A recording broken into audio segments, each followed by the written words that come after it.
We all know that short eyes, that hyperopic eyes pose a challenge for not only biometry but also for IOL calculation formulas. And I'd love to hear your thoughts on the best way to handle both measurement and IOL calculation in the hyperopic eye. From the patient's perspective, it's immaterial whether you do a 2.75 millimeter incision or 2.2, whether you put a stitch or not, whether you operate it from 11 o'clock, 12 o'clock, or 3 o'clock, or whatever. What they care about is getting the postoperative result. A happy patient is when, after the surgery, he can see good the way you intended to make him see.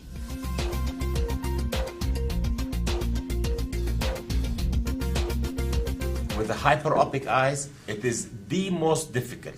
And in my opinion, when you look at an error in measurement, an error in measurement of 0.1 millimeter in axial length will result only in a quarter of a diopter in a normal eye.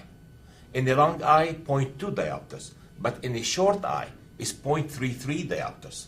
So in a short eye, any error in the axial length measurement becomes magnified. Plus, we misestimate the anterior chamber depth.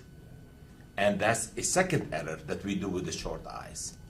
Plus, we up till now, it's hard to measure the lens thickness unless you do a biometry on top of the optical biometry, like Bobby does maybe in his practice, but not everyone does that. Actually, I think he's probably one of the very, very few that does that to do.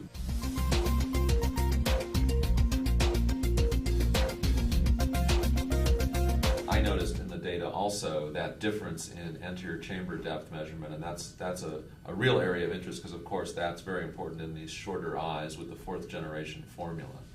And that's exactly what I want to look at, is that improvement in accuracy that we probably get by measuring the anterior chamber depth and adding lens thickness as well to the measurements we can get optically rather than having to do yet another measurement with immersion. I agree with you. You probably, on an average case of a normal axial length, normal case, you're not going to find a huge difference in any of the formulas. All the formulas will give you identical measurements. But in the short eyes, and that's where really the formulas differ, and a more accurate measurement of the anterior chamber depths and the lens thickness is going to be really in those short eyes more than in the average eyes. Mm-hmm.